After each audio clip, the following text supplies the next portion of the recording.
네. 우리 축복하겠습니다. 사랑합니다. 축복합니다.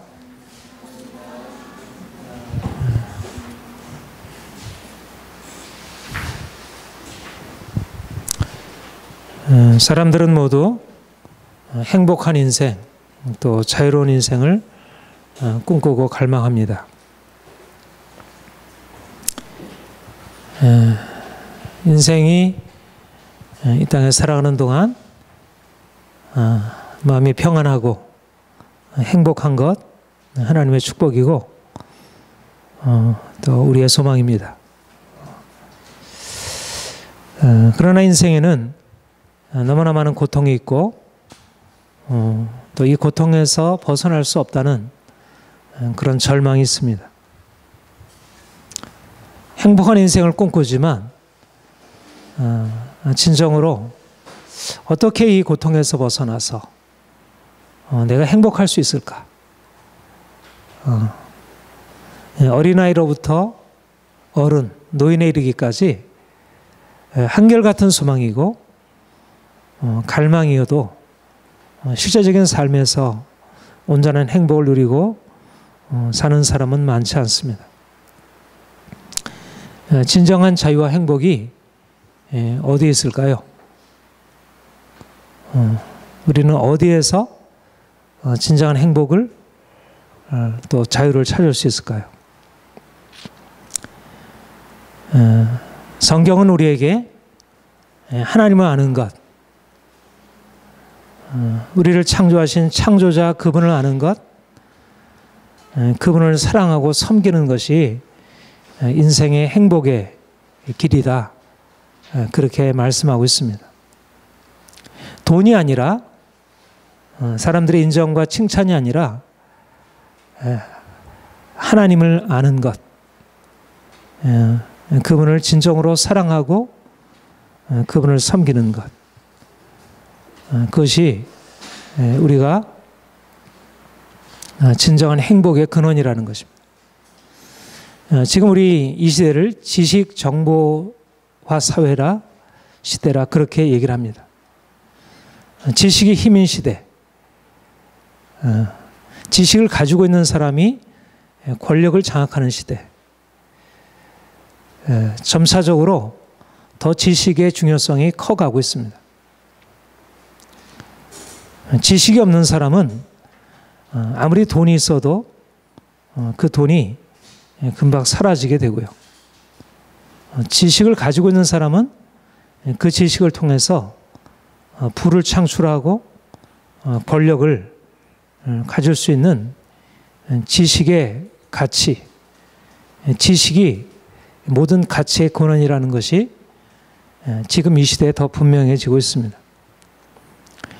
그런데 오늘날 통용되는 지식은 우리가 다 알고 있듯이 과학기술로 대변되는 우리의 경험으로 확증할 수 있는 그런 실증적인 지식입니다. 오늘날 과학이 발달하고 과학의 성과를 적용해서 기술이 발달함으로 우리 인생에 가져온 엄청난 변화와 그런 풍요를 우리는 경험하고 있습니다. 얼마나 아는 것이 중요한지,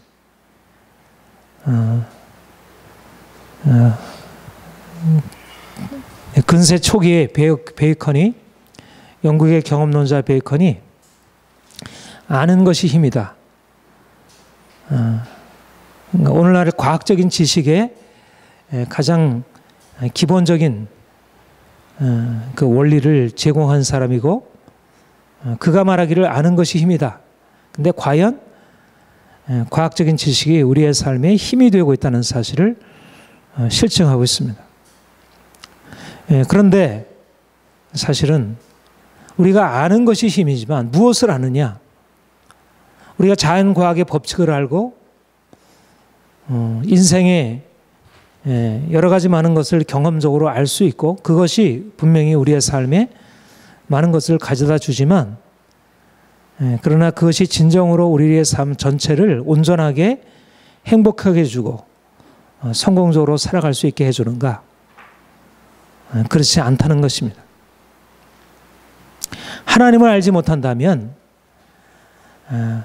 모든 만물의 창조주 되신 그분을 알지 못한 채 그분이 지으신 피조물만 안다면, 그분이 만드신 만물 안에서 이러저러한 법칙을 통하여 인생이 평안하게, 건강하게, 부유하게 살 수 있는 그런 길들을 알 수 있고, 그것으로 인해서 인생의 평안함을 얻을 수 있을지 모르지만, 전보다 더 건강하게 되었고 전보다 더 편안하게 살게 되었지만, 그러나 그보다 더 중요한 우리의 마음, 보다 중요한 것은 우리의 마음이 어떠하느냐 하는 것인데, 과학기술이 일정 부분 우리의 마음에 대해서도 밝혀준 것이 있지만, 그러나 근원적으로 인간의 마음을 장악하고 있는 그런 죄, 영적인 많은 그런 어두움들을 그런 과학 지식이 해결해 주지 못하는 것입니다. 하나님을 알 때 인간 자신을 온전하게 알 수 있습니다. 칼빈의 기독교 강요 제1권 1장 1절에 나오는 그의 신학의 가장 핵심적인 기초입니다. 하나님을 아는 것이 우리 자신을 아는 것의 기초이다. 누가 인간 자신을 잘 알 수 있을까? 당시에도 오늘날과 같이 이 정도까지는 아니지만 나름대로 과학기술 지식이 있었고, 또 이 세상을 다스리는 그런 정치적인, 사회적인 그런 지식들이 있었습니다. 그러나 그 모든 지식의 근원 되시는 하나님을 알지 못한다면 인생은 진정한 자유와 평안에 이르지 못한다는 것입니다. 이것이 우리의 장로교 개혁신앙의 선조인 칼빈 선생님이 가르친 바입니다. 왜 하나님을 아는 것이 인간 자신을 바로 알 수 있는 것이 되겠습니까? 그것은 하나님이 창조주이시고 그가 만물의 근원이시기 때문에, 그가 인간을 창조하셨고 그로 말미암아 세상과 인간의 삶이 비롯되었고 그가 주장하시기 때문입니다. 그러므로 우리가 진정으로 행복한 삶을 원한다면 우리의 생각을 하나님께로 향해야 합니다. 그분이 우리의 존재의 근원입니다. 우리의 생각, 우리의 삶의 모든 결정이 우리의 삶의 근원이 아니고, 또 우리를 둘러싼 모든 환경, 우리의 시대적인 여러 가지 많은 변화가 우리의 삶의 기초가 아니고, 하나님이 우리의 존재의 근원이고 우리의 삶의 근원인 것입니다. 바울은 아테네에서 그리스 철학의 원산지 아테네에서 이렇게 설교를 했습니다. 우리가 그를 힘입어 살며 기동하며 존재하느니라. 이것은 그리스도인들만을 지칭하는 것이 아니라 그 당시에 우상을 섬기는, 이방신을 섬기는 그러한 이교도들에게 뭐라고 얘기를 하냐면, 바로 여러분이나 나나 우리가 모두 다 하나님을 힘입어 기동하며 살고 존재하고 있습니다. 여러분들이 하나님을 알지 못함으로 이렇게 우상을 섬기고 있지만, 그러나 만물을 창조하신 그 하나님이 여러분들의 삶의 근원이시고 그분을 섬겨야 합니다. 우리의 행복이 우리의 노력이나 애씀에 달려있지 않고 우리의 하나님께 달려있다는 것. 하나님 아버지가 우리의 삶의 근원이시고 그가 우리를 주장하신다는 사실만큼 인생에 중요한 진리가 없습니다. 인생의 행복을 원하는 사람, 진정으로 성공적인 인생을 원하는 사람들이 알아야 할 것은 하나님이 인생의 근원이시고 그가 우리를 주관하신다는 것입니다. 우리의 건강, 우리의 부요함, 우리의 행복, 이 모든 것은 하나님에게서 비롯된 것입니다. 그분이 주신 것입니다. 칼빈이 이렇게 얘기를 했습니다. 우리가 마치 시내에서 쭉 거슬러 가면 시내가 나온 샘 근원을 만나게 되듯이, 이 땅에서 누리는 많은 축복들을 거슬러 가게 되면 우리 하나님의 축복의 샘 근원을 만나게 된다. 말하자면 우리가 이 땅에서 누리는 부요함, 건강, 명예, 권세, 그 모든 것의 근원은 창조주 하나님이라는 것입니다. 그가 세상 모든 만물을 지으셨고 인생을 그가 홀로 다스리시고 그가 사랑하는 그의 피조물들에게 나눠주신 것이 바로 우리가 누리는 부요입니다. 우리가 그분을 알게 되면, 우리가 샘 근원을 알게 되면 우리 여기서 시내에서 누리게 되는 그런 축복들의 진정한 원천을 알게 되는 것이고, 그래서 온전하게 진정한 행복으로 나아갈 수 있는 길을 얻게 됩니다. 행복을 원한다면, 여러분 행복을 원하시죠? 행복을 원한다면 행복의 근원 되신 하나님을 알아야 합니다. 인생이 부요하기를 원한다면 모든 부요함의 원천이신 하나님을 알아야 합니다. 우리가 건강하기를 원한다면 우리의 모든 건강의 원천이신 하나님을 알아야 합니다. 오늘날 많은 사람들이 이 분명한 진리, 하나님께서 세상을 만드셨고 하나님이 우리의 존재의 근원이시고 축복의 근원이시라는 사실을 알지 못한 채 자신의 행복을 쫓아서 이러저러한 길을 따라가고 있습니다. 마치 내가 권력을 얻으면 인생을 행복하겠거니 권력을 쫓아가고 있습니다. 내가 돈을 많이 벌면 인생은 행복하겠거니 돈을 쫓아가고 있습니다. 사람들이 나를 인정해주고 칭찬해주면 인생은 행복하겠거니 생각하고 명예를 쫓아 나가고 있습니다. 인생은 나름대로의 행복을 가져다주는 여러 가지 요소들이 분명히 있습니다. 그러나 그것들은 샘 근원일 수는 없는 것입니다. 행복의 근원 되시고 우리의 축복의 근원 되신 하나님을 잊어버린 채 인생의 행복을 구하여 나아가는 삶은 어리석기 짝이 없는 것입니다. 하나님이 아닌 다른 것을 섬기는 것을 성경에서는 우상숭배라 그렇게 말합니다. 하나님이 아닌 것, 하나님이 아닌 다른 신을 섬기는 것, 하나님께서는 가장 큰 어리석음이라 말하고 있습니다.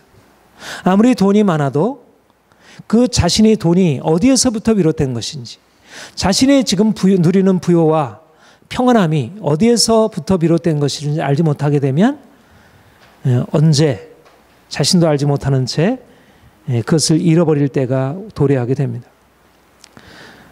로마서에서 사도 바울은 이렇게 많은 사람들의 어리석음을 말하고 있습니다.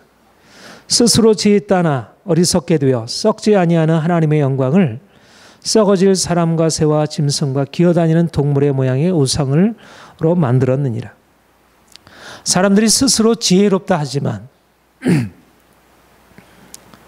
오늘날 많은 지혜로운 과학을 배운 사람들, 또 정치를 하는 사람들, 법을 하는 사람들, 대학에서 가르치는 많은 사람들이 자신들이 박사학위를 가지고 있고 지혜롭다고 생각하고 있지만, 그러나 지혜의 근원 되신 하나님을 잊어버리고 스스로 지혜롭다 하나 어리석게 되어 썩지 아니하는 하나님의 영광을 썩어질 짐승과 벌레와 사람의 우상으로 바꾸었다는 것입니다.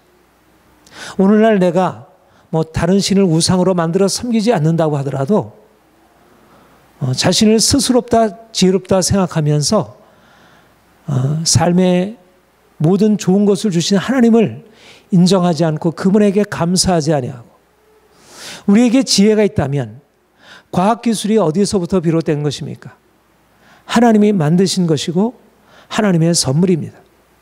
이 땅에서 누리는 부요와 평안한 행복이 어디서 비롯된 것입니까? 하나님께로부터 비롯된 것입니다. 우리가 그것을 누리게 된다면, 진정한 지혜로운 자라고 한다면 하나님께서 주신 것을 감사하고 그분에게 영광을 돌려야 할 것입니다. 그러나 많은 사람들이 스스로 지혜롭다고 생각하면서 마치 자신이 그 모든 것의 근원이냐, 그렇게 하나님보다 자기 자신을 높이고 사람을 높이고 또 과학기술 자체를 높이는 것을 보게 됩니다.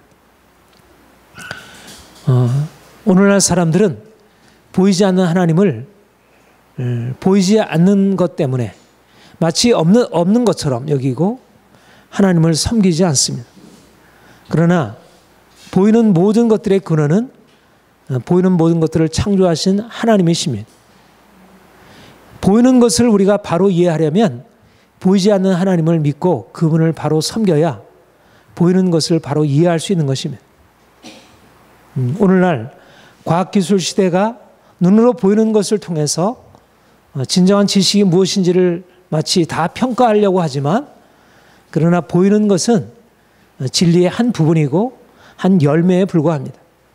진정한 지식의 근원은 보이지 않는 하나님이고 우리의 영으로 우리의 영혼이 눈이 열려져 가지고 하나님을 만나서 그분이 이 세상을 지으셨고 보이는 모든 아름다운 세상이 보이지 않는 그분으로부터 비롯되었다는 사실을 깨닫게 되는 것입니다. 예레미야를 통해서 하나님은 유다를 책망하시기를 내 백성이 두 가지 악을 행하였나니 곧 그들이 생수에 근원되는 나를 버린 것과 스스로 웅덩이를 판 것인데 그것은 물을 가두지 못하는 터진 웅덩이들이니라. 이스라엘 백성들이 하나님 앞에 두 가지 악을 행했는데 첫 번째 악은 생수의 근원 되신 하나님을 버린 것, 두 번째는 자기 스스로 웅덩이를 팠다는 것입니다. 많은 사람들이 생수의 근원 되신 하나님, 축복의 샘 근원 되신 하나님을 잊어버리고 그 하나님 없이도 인생이 평안하고 행복할 것이냐, 돈이 행복을 주는 것이냐, 인생에 다른 무엇이 행복을 주는 것이냐, 그것을 붙들고 쫓아가다가 결국 이스라엘 백성들이 아수르에 멸망당하고 바벨론에게 멸망당하듯이 결국 인생의 패망에 이르게 되는 것을 봅니다. 오늘날 많은 사람들의 길들이 너무나 잘못되어 있습니다. 하나님이 우리의 삶의 모든 축복의 근원이라는 것을 알지 못한 채 살아가고 있는 것은 이미 기초가 무너진 것입니다. 말하자면 믿지 않는 사람들이 하나님 없이도 인생에 행복할 수 있다고 생각하는 것 자체가 이미 기초를 이미 부실하게 갖고 출발하는 것입니다.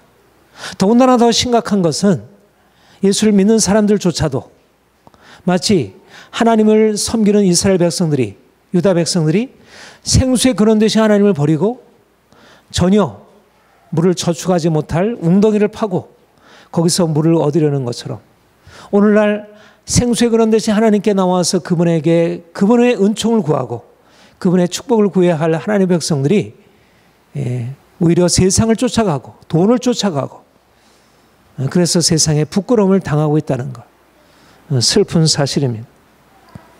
여러분, 인생의 행복을 원하십니까?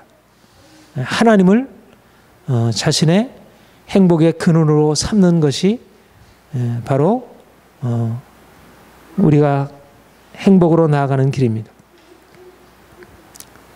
하나님은 창조주이시고 우리는 피조물입니다. 하나님이 창조주이시고 우리가 피조물이라는 사실은 우리가 우리 인생을 우리 스스로 할 수 있는 게 아니고 우리 인생은 그분에게 달려있다는 것입니다. 인생은 누구인가? 인생의 가장 중요한 본질, 정체성. 인성은 이성적인 동물이다. 인생은 육체로 되어 있고 우리의 정신으로 되어 있다. 물론 그것도 인생의 중요한 한 규정이긴 하지만 그러나 사실 보다 더 중요한 인생이 누구인가 하는 것은 하나님이 인생을 지으셨고 인생은 스스로 자기 자신의 능력으로 살아가는 존재가 아니라 철저하게 하나님께 의존되어 있는 존재라는 사실입니다. 그것이 바로 인간에 대한 가장 깊은 본질입니다. 그러니까 우리가 경험적으로 보면 전혀 드러나지 않는 것입니다. 경험적으로 보면 인간이 유한하고 인간이 여러 가지 한계를 가지고 있을지라도 인간을 넘어서 있는 다른 절대적인 존재 아래서 우리가 의존되어 있다는 사실을 이해하기가 쉽지 않습니다. 더군다나 오늘날 과학기술이 발전하면서 사람들이 가지고 있는 가장 어리석은 오해는 인생은 내 머리를 가지고 내 이성적인 능력으로서 내 인생을 설계하고 세상을 만들어갈 수 있다는 그런 생각을 가지고 있습니다. 그러나 구약으로부터 신약에까지 일관되게 가르쳐주는 성경의 진리는 인생은 피조물이고 하나님이 창조주라는 것입니다. 창조주 하나님을 아는 지식이야말로 우리가 인생을 가장 행복하게 살아갈 수 있는 비결이라는 것입니다. 어린아이가 행복할 수 있으려면 어떻게 해야죠? 어린아이에게 필요한 것은 자율성이 아니라 부모에게 의존하는 의존성입니다. 어린아이가 스스로 자율적이라고 되려고 한다면 그것은 어린아이기를 더 이상 계속할 수 없고 죽음으로 이르게 됩니다. 어린아이에게 필요한 것은 자율성이 아니라 의존성입니다. 어린아이가 의존적으로 됨으로써 비로소 그가 나중에 자율적으로 될 수 있습니다. 인생이 아무리 지혜가 있고 뛰어나다 할지라도 하나님 앞에서 인생은 자율적인 존재가 아닙니다. 인생에 아무리 지식이 높고 뛰어난 철학적인 많은 과학적인 지식을 소유하고 있다 하더라도 인생은 어린아이고 인생은 피조물에 불과합니다. 인생은 진흙으로 지어진 것이고 인생이 결코 자기 인생을 스스로 설계하고 내 마음대로 할 수 없습니다. 마치 어린아이가 이제부터 나는 독립하겠어요. 유치원아이가 이제 나는 부모 없이 부모님 그동안 감사했습니다. 나는 내 인생을 내가 살겠습니다. 그리고 자기 길로 간다고 하면 야, 네가 참 너무 대단하구나. 내가 너를 키운 보람이 있다. 그렇게 아이들을 칭찬해주고 보낼 부모가 어디 있겠어요? 그거는 정신없는 부모이죠. 인생은 그런 어린아이만도 못한 것입니다. 인생은 피조물이고 하나님이 자그만 하나라도 허락하지 않는다면, 그가 자그만 하나라도 그가 우리에게 허락하지 않는다면,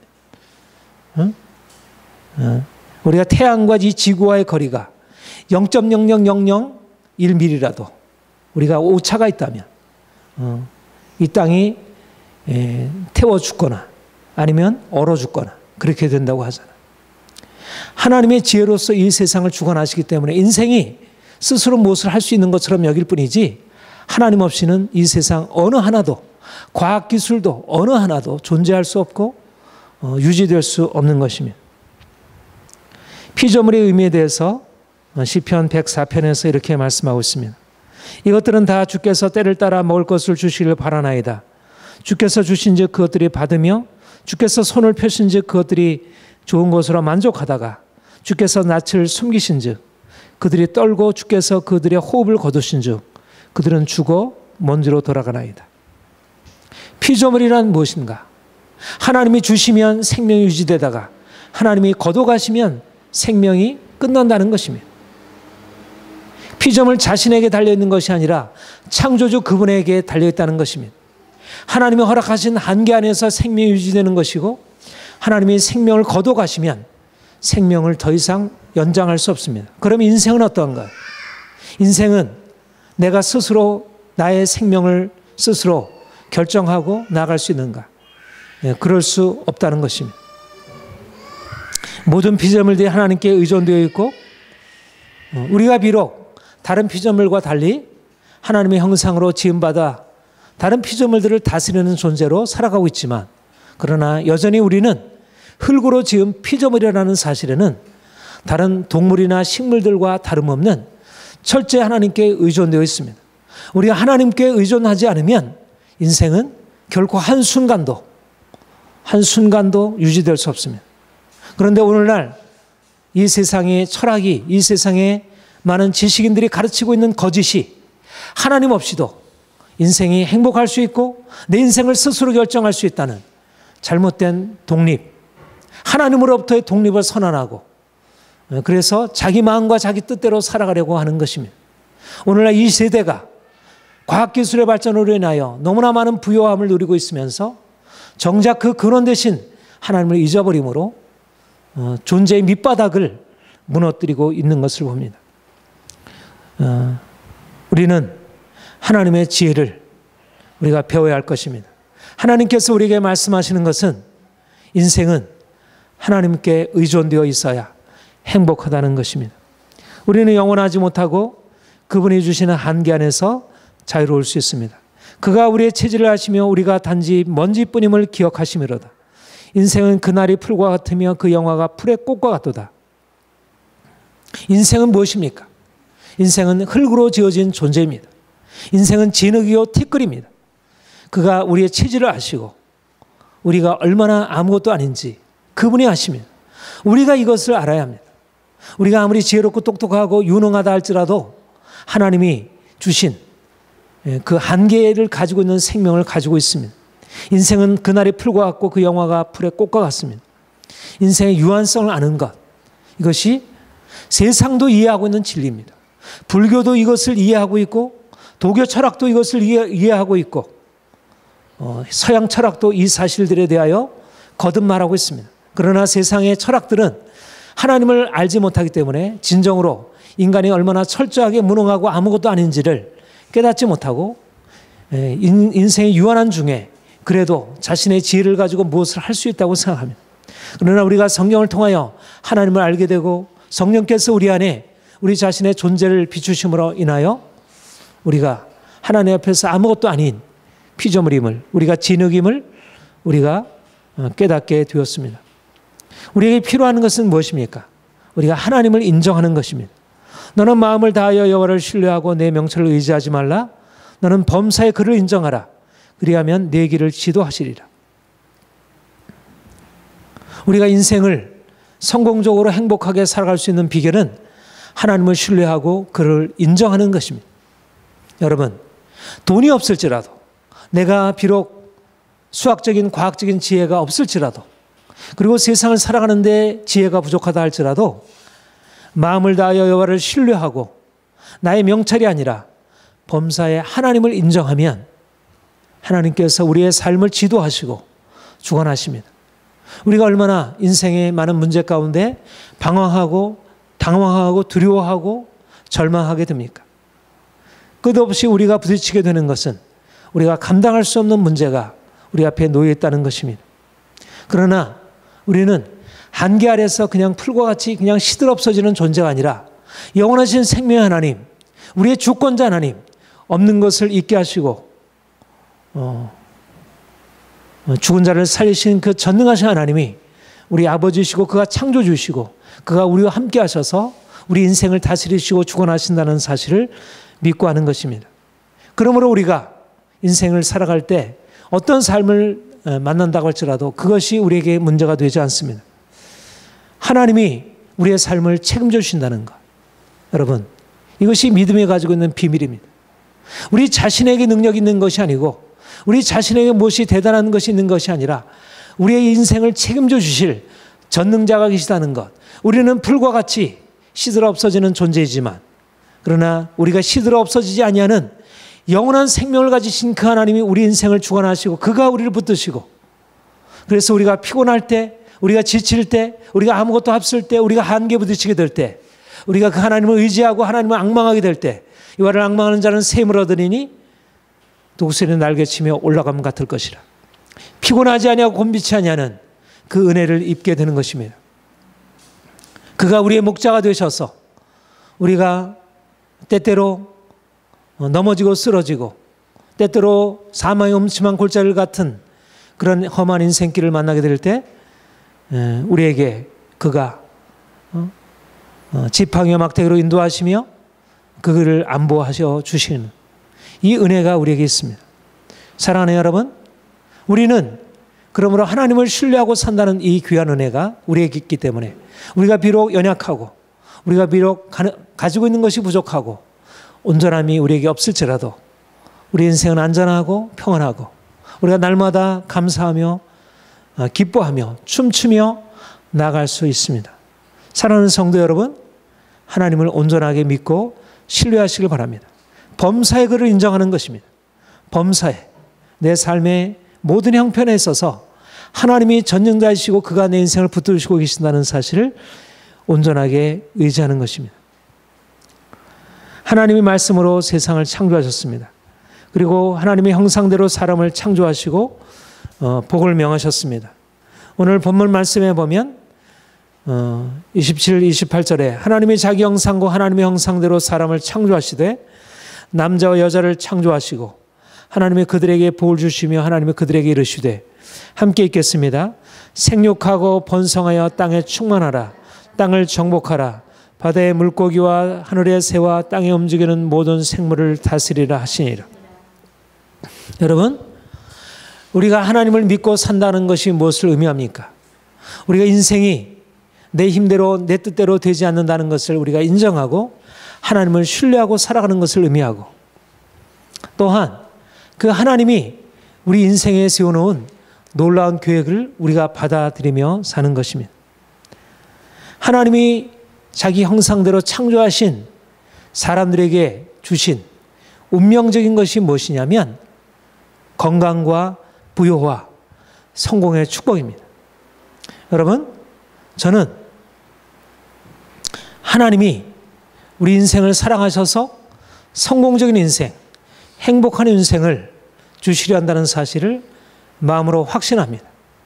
우리가 장차 죽어서 하늘 영광에 도달할 뿐만 아니라 이 땅에 사는 동안도 하나님을 신실하게 섬길 때 그분은 우리에게 아담에게 주신 축복대로 생육하고 번성하여 땅에 충만하고 땅을 정복하고 땅을 다스리는 그러한 축복을 주신다는 것입니다.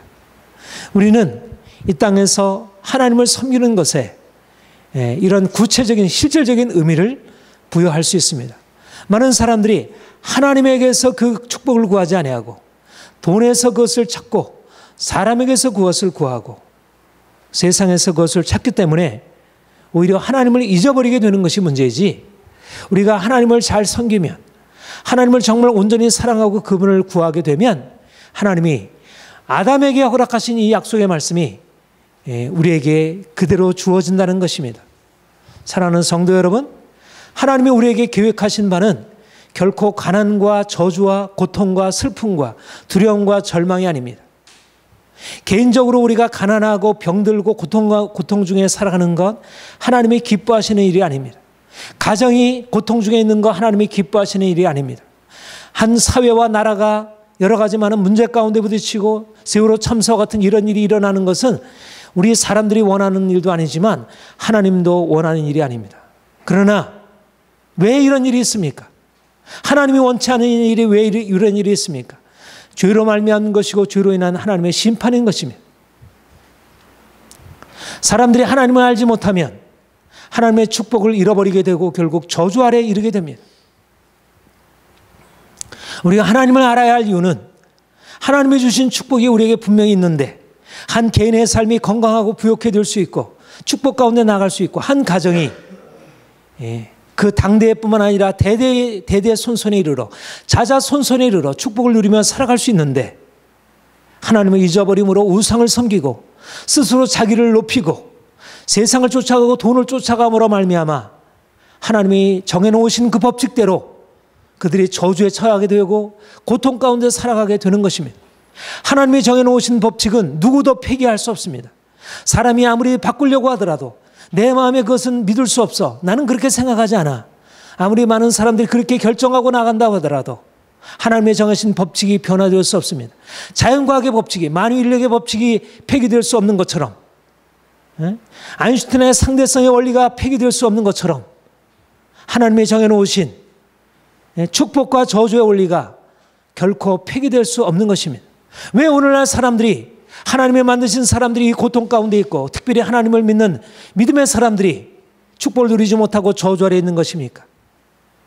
하나님께서 말씀하신 것은 생육하고 번성하고 땅에 충만하고 땅을 정복하고 다스리라는 것인데, 왜 하나님을 믿는 사람들이 생육하지 못하고 번성하지 못하고 땅에 충만하지 못하고 가난하고 병들고 저주 아래에서 고통하고 신음하고 있습니까? 이스라엘 백성들의 역사가 보여주는 것처럼 하나님이 이스라엘 백성들을 택하여 부르신 것은 그들이 가나안 땅에 들어가서 이방 민족이 누리지 못하는 그 부요와 축복과 영광과 권세를 누리고 온 열방 가운데 그가 복의 근원이 되게 되는 것이었는데, 그들이 하나님을 저버리고 우상을 쫓아가고 그들이 하나님의 말씀에 불순종하여 불의를 행하고 악을 행함으로 말미암아 하나님께서 자기 백성을 이방인들과 같이 심판하신 것입니다. 우리 하나님께서 우리에게 정해놓으신 것은 결코 저주와 고통이 아닙니다. 인생의 고통과 저주 아래 있는 것은 이것은 우리가 우리의 길을 잃어버렸기 때문이고 하나님을 믿지 아니하고 다른 신을 섬겼기 때문인 것입니다. 우상을 숭배했기 때문에 오는 저주인 것이지 그것이 우리에게 자연스러운 운명이 아닙니다.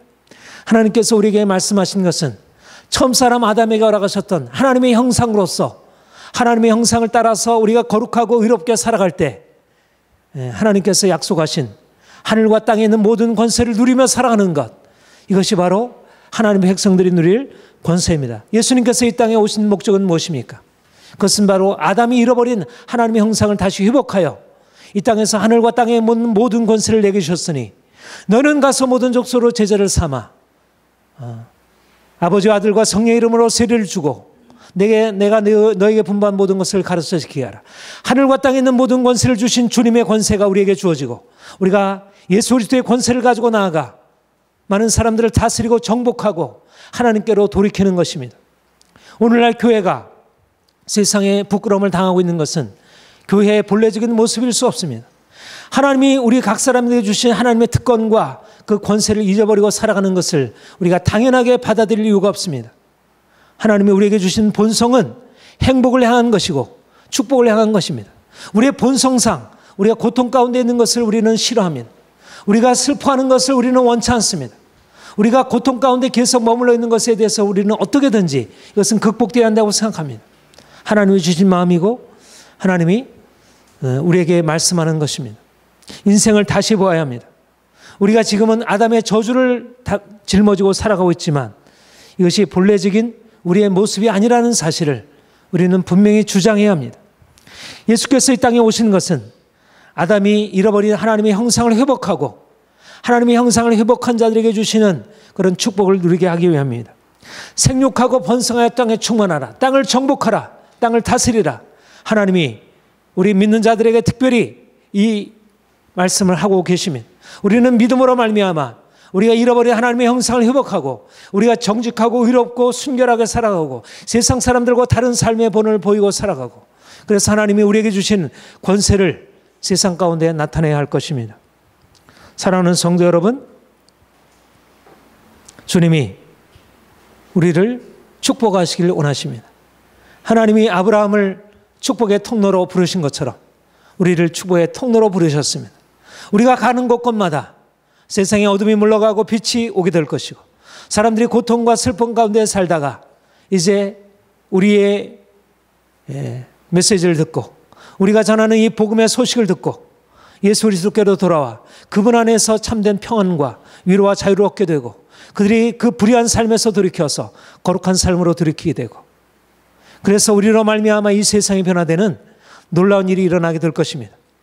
우리가 하나님을 믿는다는 것은 가벼운 것이 아닙니다. 우리가 세상에서 돈이 없어도 우리가 가진 것이 없어도 우리가 예수 그리스도의 그분을 통하여 우리가 하나님을 알게 되고 그분을 섬기게 된다면 그 축복의 근원 되신 그분이 생수의 근원 되신 그분께서 우리 인생 가운데 오셔서 놀라운 일을 행하시고 우리를 통해서 많은 사람들이 열방의 복을 받게 되는 것입니다. 사랑하는 성도 여러분, 행복을 원하십니까? 하나님을 알아야 합니다. 하나님이 우리의 축복의 근원이십니다. 우리가 그분에게서 행복을 구하면 그가 우리에게 행복을 주십니다. 여러분, 하나님께 진정한 믿음으로 하나님, 내가 행복하기를 원합니다. 내가 당신 안에서 진정으로 행복하기를 원합니다. 하나님이 기뻐하십니다. 우리 인생이 놀라운 변화로 나가게 될 것입니다. 아담에게 주신 축복은 그냥 창세기 1장 28절에 기록된 책에 있는 말씀이 아니라 이것이 바로 우리에게 능력이 되고 우리의 삶의 변화가 될 수 있는 생명의 원천입니다. 여러분, 다른 돈을 붙드는 게 아니라 이 말씀을 붙들어야 합니다. 말씀을 붙들고 기도하고 이 말씀에 근거해서 나아가게 되면 하나님이 그 말씀을 통하여 우리 인생 안에 실제적인 변화를 주시고 인생을 새롭게 만들어 주실 것입니다.